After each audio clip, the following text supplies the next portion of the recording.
Hello you all, this is Mahesh Kumar and you are once again here with me on your own YouTube channel, that is Zenepex Education.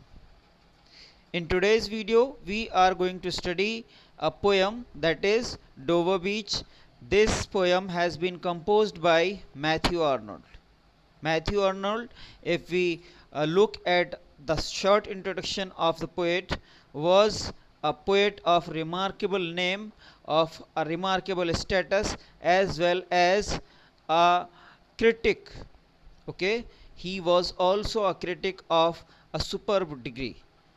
Okay, and he belonged to the Victorian era of 19th century. Okay, queen Victoria के time में जिन लोगों ने poetry लिखी English में, वो लोग Victorian era के poets माने जाते हैं। और अपने एरा के ये, अगर हम मैथ्यू आर्नोल्ड की बात करें तो अपने एरा के one of the greatest poets में से एक थे। ओके,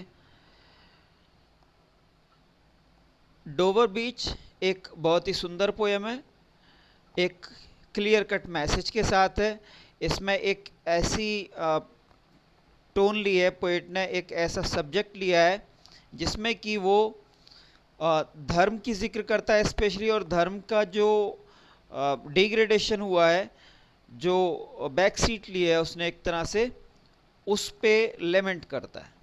ओके, जो मेन थीम है पोएम की वो यही है कि किस तरह से धर्म जो है वो उसका महत्व कम हुआ है विक्टोरियन एरा में, जिस समय की पोएट ने ये पोएम लिखी है, और उसका एक इसके बजाय एक एग्जाल्टेड स्टेटस जो है वो होना चाहिए था। इसी पे लेमेंट करता है, इसी पे अफसोस जताता है पोएट। ओके, अगर हम इसके लिख लेने की बात करें, 1851 के अराउंड पोएम लिखी गई है। उसी टाइम पोएट की शादी भी हुई थी, उसकी मैरिज हुई थी, और ये माना जाता है कि अपनी मैरिज के कुछ ही दिनों बाद इन्होंने ये पोएम लिखी। एक्चुअली ये जो पोएम लिखी है वो उस समय अपने हनीमून पे गए हुए थे कपल्स। ओके, और हनीमून पे जब गए हुए होते हैं तभी वहाँ पर उसको ये पोएम का आइडिया आता है, ऐसा कुछ लगता है। और अगर हम इस पोएम की भी अगर इसको ध्यान से देखें तो हमें ये एहसास होता है जैसे कि इसमें कोई सेकंड पर्सन भी है, जैसा कि बीच में हमें लगता है। ओके, जिससे पोएट बात कर रहा है ना। हमें वो लगता है जैसे यहाँ कहता है कम टू द विंडो, यहाँ पर लगता है, और एक दो जगह हमें ऐसा रेफरेंस देता है पोएट कि जैसे कि यहाँ एक और आदमी है जिससे कि वो बात कर रहा है। There is some another person to whom the poet is talking with. Okay, तो वैसे अगर हम इस पोएम की बात करें तो एक ड्रामेटिक मोनोलॉग में आती है। ओके, एक ड्रामेटिक मोनोलॉग जैसे कि नाम से ही लगता है कि एक ऐसा कोई गीत या किस्सा, नरेशन, जिसमें कि कोई सिंगल व्यक्ति ही बोले। ओके, तो जैसा आप पूरी पोएम को देखेंगे इसमें एक ही व्यक्ति नरेटर है, कोई दूसरा व्यक्ति कुछ नहीं बोलता, और जिससे बात तो कर रहा है हालांकि उसको ज़रूर दिखाया गया है, लेकिन अगर हम इसेंशियली फॉर्म देखें तो इसकी ये तो ड्रामेटिक मोनोलॉग ही है। ओके, तो चलिए पोएम शुरू करते हैं। The sea is calm tonight, the tide is full, the moon lies fair, upon the straits on the French coast the light gleams and is gone, the cliffs of England stand glimmering and vast out in the tranquil way। Okay, तो यहाँ तक कि अगर हम lines देखें तो यहाँ पे पोएट हमें इंट्रोड्यूस करा रहा है। ओके, इंट्रोड्यूस किस चीज़ से? जो भी सेटिंग है वहाँ की, उससे इंट्रोड्यूस करा रहा है कि आखिरकार क्या है। तो वो बताता है द सी इज काम टू नाइट, कि आज की रात समुद्र जो है वो बिल्कुल शांत है। Okay, there is no roaring of the sea, समुद्र शांत है, कोई ऐसी आवाज़ नहीं कर रहा। इसका मतलब कि उसमें बहुत ज़्यादा लहरें नहीं उठ रही हैं, क्योंकि जैसे जैसे लहरें उठती वैसे ही आवाज़ होती है। तो कोई शोर नहीं कर रहा, समुद्र शांत है। The tide is full, the moon lies fair, tide full आई हुई है, मतलब जितनी जो हाईएस्ट टाइड होती है वो आई हुई है, और चांद जो है वो पूरा दिखाई दे रहा है। It means it might have been probably light of full moon, a night of full moon rather. Okay, तो फुल मून की नाइट हो सकती है ये, फुल मून दिखाई दे रहा है उसको, नाइट मून क्लियर है, lies fair upon the states, मतलब वो स्टेट्स पे चमक रहा है, फुल चांद जो है वो स्टेट्स पे चमक रहा है। और फ्रेंच कोस्ट जो है, जो कि अभी तक लाइट से लिट थी, मतलब वेल लिट थी, वहाँ लाइटें जल रही थी, ग्लीम्स एंड इज गॉन, वो लाइट्स अब बंद हो चुकी हैं, जो अभी तक जल रही थी वो बंद हो चुकी हैं। और इसीलिए अब जो उसकी अपोजिट साइड है, जो कि इंग्लैंड की साइड है, तो इंग्लैंड की साइड की पहाड़ियाँ साफ दिखाई दे रही हैं, they are shining, they are glimmering, okay, glimmering and vast out in the tranquil bay. तो जो शांत घाटी पड़ी हुई है, जो शांत खाड़ी पड़ी हुई है, उसमें अब जो इंग्लैंड है उसकी पहाड़ियाँ जो हैं वो साफ दिखाई दे रही हैं। Okay, come to the window, sweet is the night air. यहाँ अब वो जो सेकंड पर्सन वहाँ मौजूद है, जो कि प्रोबेबली उसकी वाइफ है, वो उनको एड्रेस करता है और कहता है कि आओ ज़रा खिड़की पे देखो, खिड़की पे आओ और ये खूबसूरत नज़ारा देखो, ये शानदार नज़ारा देखो। Okay, enjoy the scene, come to the window, sweet is the night air, है ना। देखो रात कितनी सुहानी है, कितनी स्वीट सी एयर चल रही है, कितनी प्यारी सी हवा चल रही है। ये जो स्वीटनेस है, रात की जो स्वीटनेस यहाँ पोएट दिखा रहा है, ये स्वीटनेस जो नई नई मैरिज है और जो हनीमून पीरियड है, उसका एक सिंबल के तौर पे भी आप ले सकते हैं। जैसा कि अक्सर बड़े पोएट्स करते हैं, बड़े जो नाम है वो ऐसे ही नहीं होते, they take so many things symbolically, they deal so many things symbolically. Okay, directly उसका यूज़ ना करके वो अक्सर उनको सिम्बोलाइज कर देते हैं। Come to the window, sweet is the night air. तो वो अपने पार्टनर से, जो भी है उसके साथ है, उससे कह रहा है कि ज़रा विंडो की तरफ आओ, विंडो पे आओ और देखो कि रात की जो हवा है, ये रात की, वो कितनी प्यारी है। Only from the long line of spray where the sea meets a moon blanched land, listen you hear the grating roar. तो पोएट कह रहा है कि वैसे पूरी जो घाटी है, पूरी जो बे है, वो शांत पड़ी हुई है, बस सिर्फ दूर जहाँ की ऐसा लग रहा है कि जहाँ जो लैंड है और कुछ दूरी पर जहाँ की जो धरती है, जो कि वेल लिट है, किससे, चंद्रमा की रोशनी से। ओके, चंद्रमा की रोशनी से जो वेल लिट धरती है और जो समुद्र है, वहाँ जो मिलता प्रतीत हो रहे हैं, वहाँ जो मिलते दिखाई दे रहे हैं, सिर्फ वहाँ पे शोर हो रहा है। ओके, सिर्फ वहाँ पे शोर हो रहा है, अदरवाइज पूरा जो बे है वो शांत है, ट्रैंक्विल है। ओके, वो बाकी पूरी शांत है, बस वहाँ पे शोर हो रहा है। क्यों हो रहा है वो आगे देखिए, क्योंकि वहाँ पर क्या है, देखिए, ब्लांच्ड मतलब lit. Listen you hear the grating roar of pebbles which the waves draw back and fling. असल में वहाँ क्या है, समुद्र की लहरें तेज़ी से आ रही हैं और आकर के लैंड से टकरा रही हैं। ओके, समुद्र की लहरें आ रही हैं तेज़ी से और लैंड से टकरा रही हैं, और इस टकराने में ही अपने साथ जो ढेर सारी छोटी बड़ी कंकड़ें, पत्थर वत्थर लाई हैं, ओके, वो जो हैं उनसे ही आवाज़ उत्पन्न हो रही है, वहाँ पे उन्हीं से आवाज़ जनरेट हो रही है। Of pebbles which the waves draw back and fling, जो अक्सर समुद्र के साथ, समुद्र की लहरों के साथ आगे पीछे थोड़ा बहुत मूव करते हैं तेज़ी से, उसी की वजह से आवाज़ हो रही है, अदरवाइज पूरी जो बे है वो शांत पड़ी हुई है। Begin and cease and then again begin, है ना। जैसे कि आप देखते हैं कि समुद्र की लहरें, ऐसा लगता है कि जैसे ऊंची उठ करके आ रही हैं, फिर लगता है शांत हो गई, ख़त्म हो गई, फिर पीछे से दूसरी लाइन आती है, दूसरी लहर आती है। ओके, वेव्स आती हैं इस तरह से, एक के बाद एक आती हैं। तो वही पोएट कह रहा है, begin and cease and then again begin with tremulous cadence slow and bring the eternal note of sadness in. Okay, तो इसके साथ ही जैसे कि वो आगे आती हैं, वैसे ही उनकी धीरे धीरे आवाज़ तेज़ होती जाती है और फिर अपनी वो जो आवाज़ है अपने पीक पर पहुंचती है। ओके, अपने हाईएस्ट पॉइंट पर पहुंचती है और उसके बाद फिर कुछ देर के लिए शांति होती है और फिर से वैसा ही होता है। तो उसी को पोएट बोल रहा है कि ट्रेमलस कैडेंस, कैडेंस मतलब जो पिच है किसी भी आवाज़ की उसका ऊपर नीचे होना। ट्रेमलस जो कि एक जो कंटिन्यूस ना हो या जिसमें बहुत ही फ्लक्चुएशन रहता हो। ओके, ट्रेमलस वैसे कांपने से है, कांपने से मतलब यहाँ वही है कि जो अप एंड डाउन हो रही हो। ओके, तो कैडेंस और ट्रेमलस दोनों एक दूसरे के कॉम्प्लीमेंट्री के तौर पे यूज़ हुए हैं। तो आवाज़ के ऊपर नीचे होने को ही डिनोट कर रहे हैं दोनों words. Slow and bring the eternal note of sadness in, और इसी से जो है कहीं ना कहीं जो सैडनेस का नोट है, दुख भरा जो माहौल है वो थोड़ा सा क्रिएट हो रहा है ना। दुख भरे जो एक बैकग्राउंड है,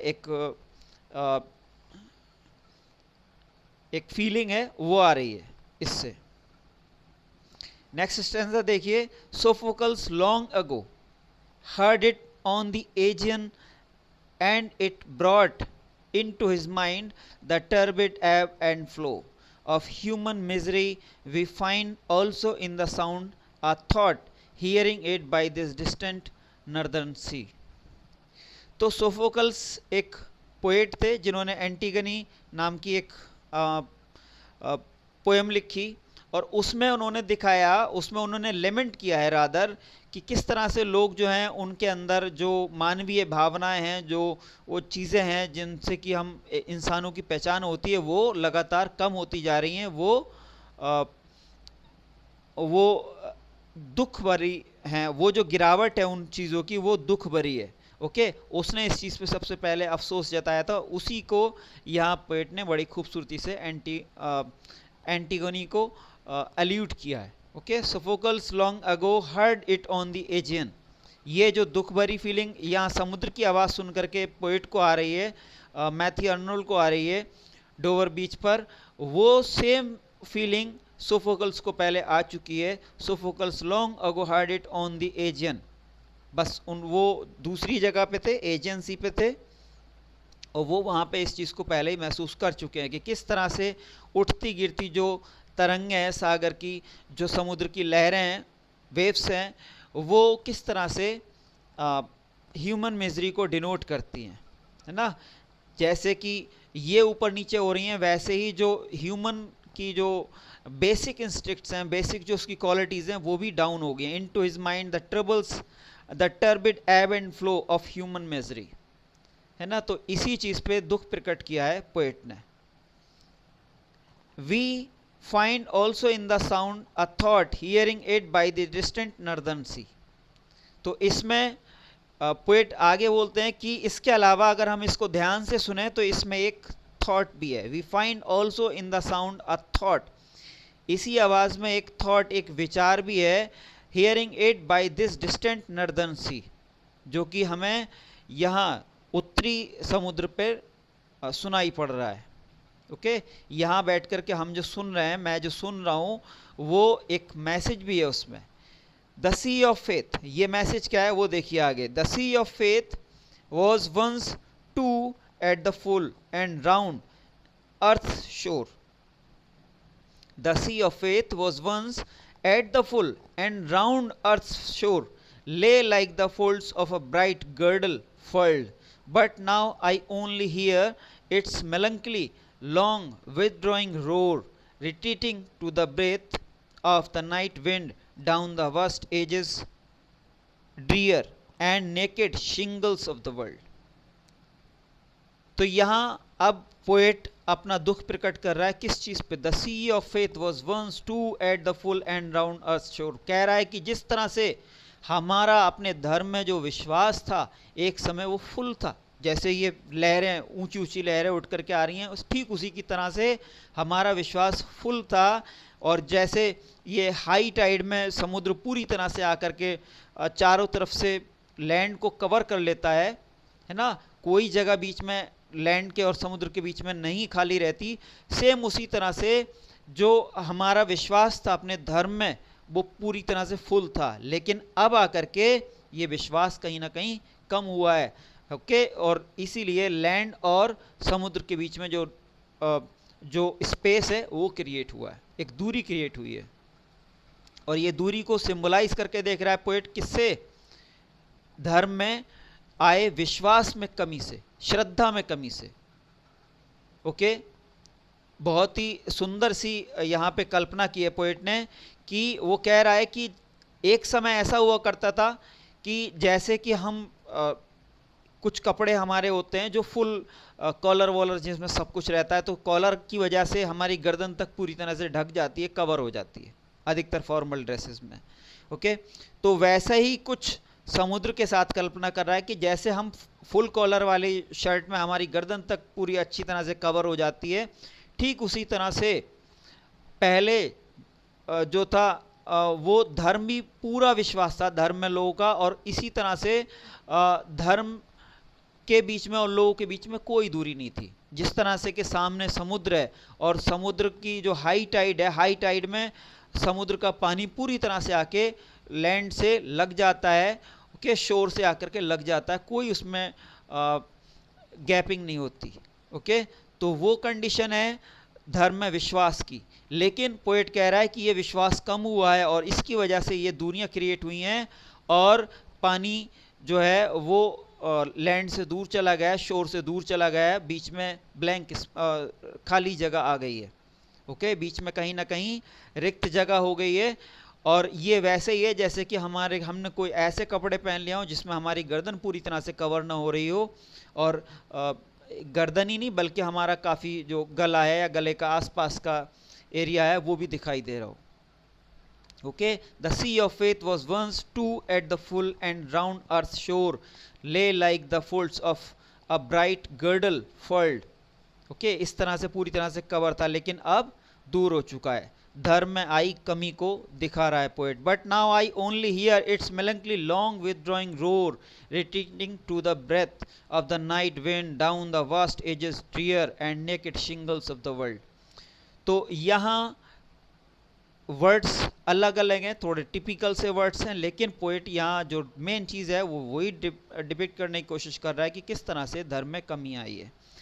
पोएट आगे बोल रहा है कि लेकिन अब मैं जो सुन रहा हूँ सिर्फ उसमें क्या है, दुख है ना, विथड्रॉइंग रोर है, सागर पीछे को जा रहा है ना, धर्म के और इंसानों के बीच में दूरियां बढ़ रही हैं जिसकी वजह से समुद्र भी शायद अपनी नाराज़गी दिखा रहा है, रिट्रीट कर रहा है वो।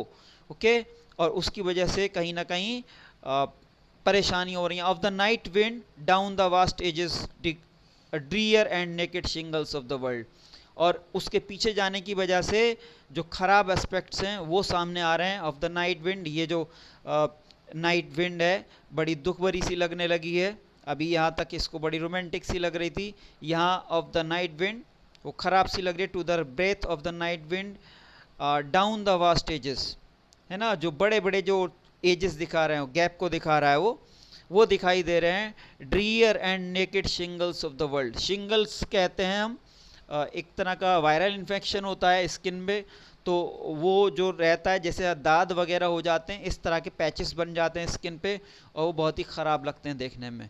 तो यहाँ शिंगल्स का इस्तेमाल कर रहा है पोएट बदसूरती को दिखाने के लिए, ओके, अगलीनेस को दिखाने के लिए।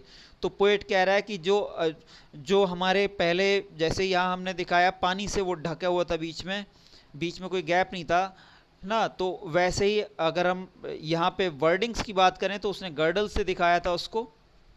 हमने बताया कि कैसे कॉलर टाइप का गर्डल रहता है और पूरी तरह से गर्दन तक कवर कर लेता है। तो अगर ये पहले जो गर्डल टाइप की ड्रेस थी और वो उसने गर्दन तक कवर कर रखा था, तो वो जो शिंगल्स वगैरह थे भी वो दिखाई नहीं दे रहे थे। Okay, it means the ugliness was there but it was hidden. Okay, and what was the thing which was covering that ugly part, that was none else but the religion, the faith in the religion. Okay, the power of the religion. अब वो power नहीं रही, विश्वास कम हो रहा है, तो इसीलिए ये जो ह्यूमैनिटी की जो खराब दिखने वाले एस्पेक्ट्स हैं वो सामने आ रहे हैं। पोएट यहाँ जो इशारा कर रहा है असल में, यहाँ पर 1850 के बाद ये पोएम लिखी गई है और यहाँ तक इंग्लैंड में फर्स्ट इंडस्ट्रियल रिवॉल्यूशन पूरे शबाब पे आ चुकी थी। ओके, फर्स्ट इंडस्ट्रियल रिवॉल्यूशन जो थी जो कि टेक्सटाइल से रिलेटेड थी वो पूरी तरह से शबाब पे आ चुकी थी, और उसके साथ ही बहुत सारी साइंटिफिक डिस्कवरीज हो रही थी। ओके, उन साइंटिफिक इन्वेंशंस और डिस्कवरीज की वजह से लॉजिकल रीजनिंग जो थी वो बढ़ रही थी लोगों में, और कहीं ना कहीं धर्म से जुड़े हुए बहुत सारे एस्पेक्ट्स पे लोग क्वेश्चन मार्क लगा रहे थे। ओके, धर्म से जुड़ी बहुत सारी चीज़ों पे भी लोग क्वेश्चन मार्क लगा रहे थे, उन पे भी सवाल उठा रहे थे, और वहाँ भी कुछ सुधार की डिमांड उठाई जा रही थी लोगों के द्वारा।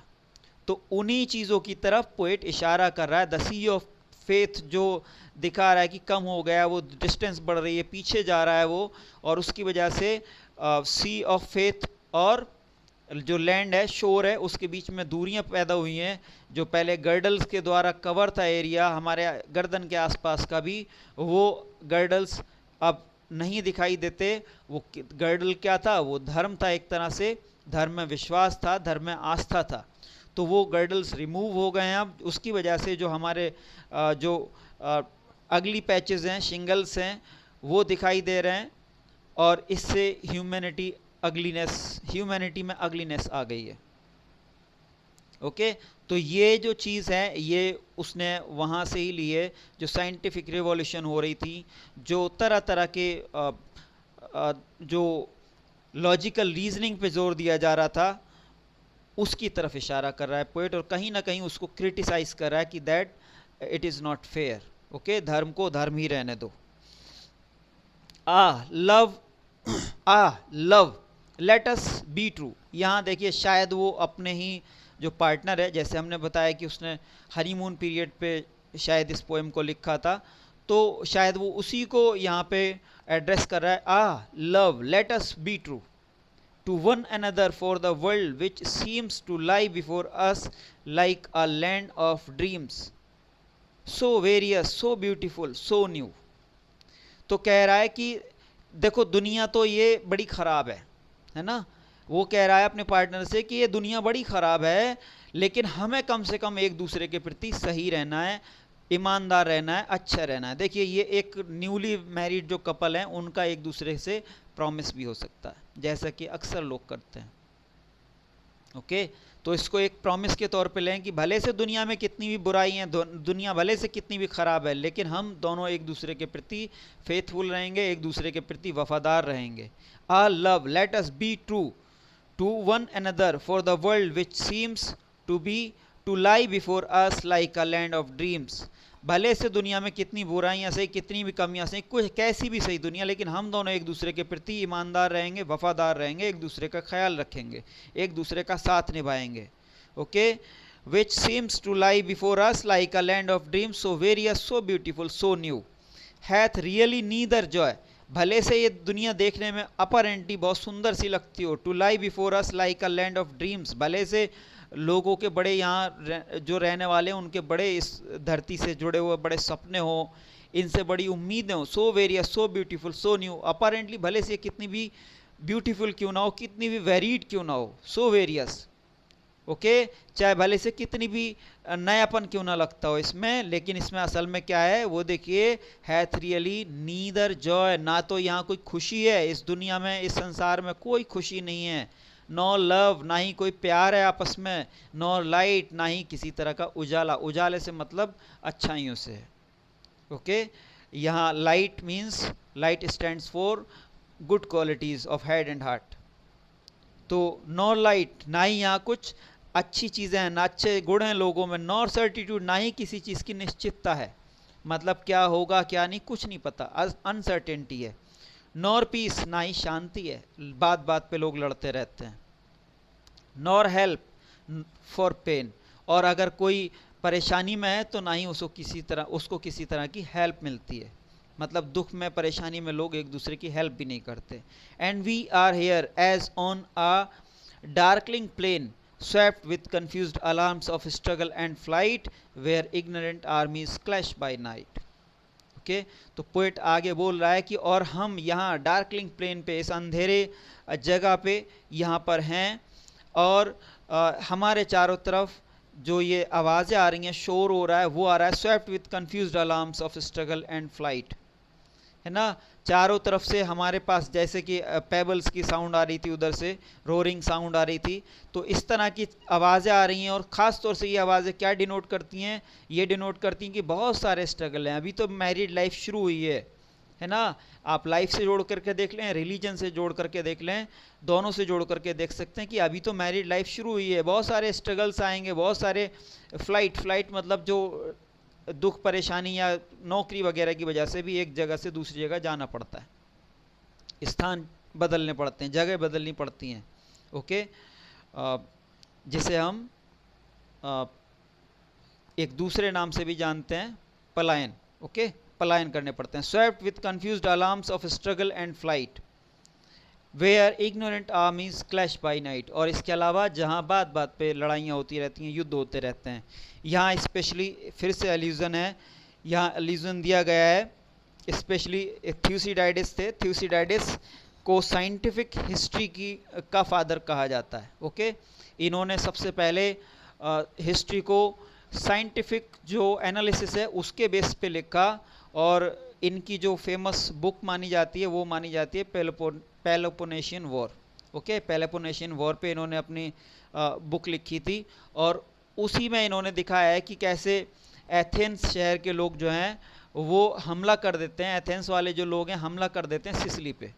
ओके, रात के अंधेरे में हमला करते हैं, तो रात के अंधेरे में हमला करने की वजह से जो अंधेरा है, अंधेरे की वजह से कहीं ना कहीं वो कंफ्यूज हो जाते हैं और अपने ही बहुत सारे साथियों को ही मार डालते हैं। ओके, तो उसको यहाँ दिखाने की कोशिश की है कि किस तरह से लोग अंधेरे में ही लड़ रहे हैं। मतलब यहाँ पोएट ये बताने की कोशिश कर रहा है कि आप जिस तरह के इग्नोरेंस रूपी अंधेरे में हो, जिस तरह के अज्ञान रूपी अंधेरे में हो, ओके, और आपको ये लगता है कि हम हाँ शायद सही कर रहे हो ये लड़ाइयाँ युद्ध वगैरह करके एक दूसरे के खिलाफ, ओके, लेकिन अंधेरे में, उस अज्ञान रूपी अंधेरे में कहीं ना कहीं आप अपने ही लोगों को मार डालते हो, अपने आप को ही नुकसान पहुंचाते हो, जैसे कि पेलोपोनेशियन वॉर में हुआ, जब बहुत सारे एथेंस वालों ने अपने ही लोगों को मार डाला अंधेरे की वजह से। ओके, तो बहुत ही अच्छी, बहुत ही सिंबॉलिक पोएम है, एक क्लियर कट मैसेज के साथ। चलिए देख लेते हैं कि आगे इसमें कौन कौन सी पोएटिक डिवाइसेस यूज़ हुई हैं। अगर हम शुरुआत की बात करें तो यहाँ पे ही शुरू में ही एनाफोर आए। ओके, जब दो लाइंस जो हैं, पहली दो लाइंस हैं दोनों ही दा से शुरू हो रही हैं, ओके, इसलिए यहाँ पे एनाफोर आए। यहाँ आप देखेंगे तो इंजॉयमेंट भी मिलेगा। इंजॉयमेंट हम बता चुके हैं कि इंजॉयमेंट का क्या रहता है, पिछली पोएम्स भी आप देख सकते हैं, उसके लिए वीडियो पिछले देख सकते हैं।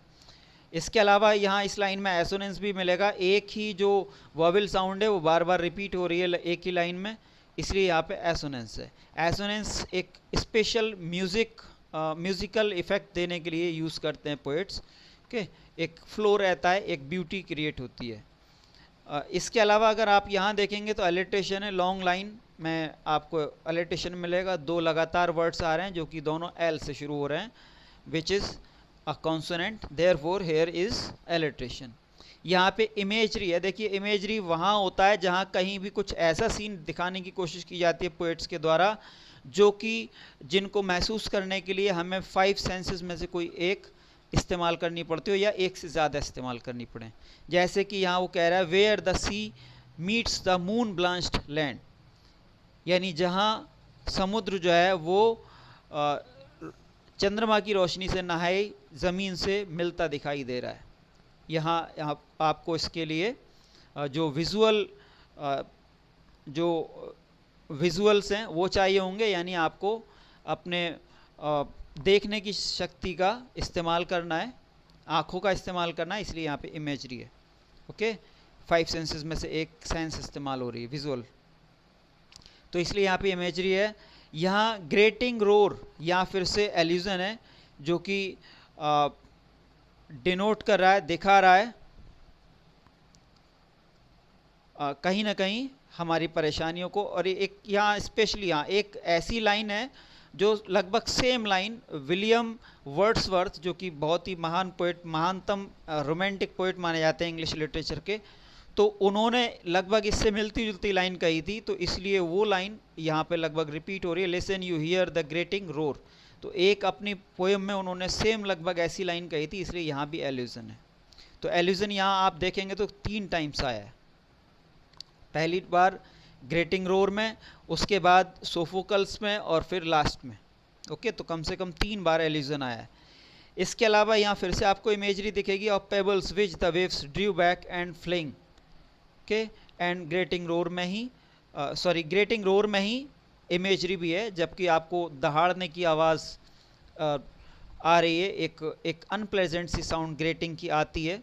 ओके, तो उसका इस्तेमाल किया गया है, यानी यहाँ आपको अपने जो सुनने वाले जो आपकी जो सुनने वाली जो आपकी 5 सेंसेस में से एक है, ओके, उसका इस्तेमाल हुआ है, इसलिए यहाँ पे इमेजरी है।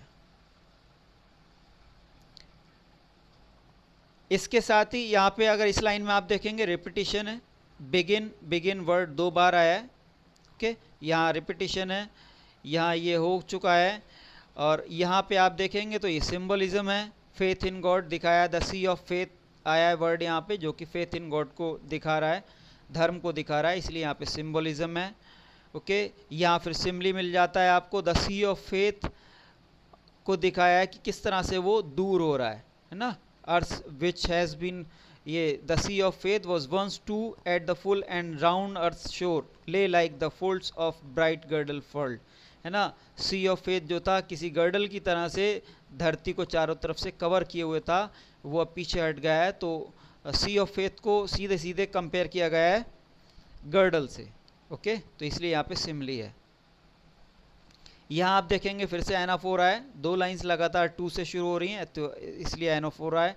और यहाँ फिर से आप देखेंगे तो यहाँ सिमली है, the world lie before us like a land of dreams. World को लाइक लैंड ऑफ ड्रीम से और डार्कलिंग प्लेन से कंपेयर किया गया है, इसलिए यहाँ पे सिमली है, land of dreams and darkling plain. ऐसे यहाँ पे फिर से आपको एसोनेंस दिखेगा, एक ही जो वॉवेल साउंड है वो बार बार रिपीट हो रही है, इसलिए यहाँ पे एसोनेंस है। ओके, एल्यूजन यहाँ हम पहले ही बता चुके हैं। So that was all about the poem. Hope you people will like it, would find it useful, and if it is so, don't forget to like, subscribe our channel, that is Zenipex Education. See you in the next video. Till then, keep learning, keep growing. Thank you for watching.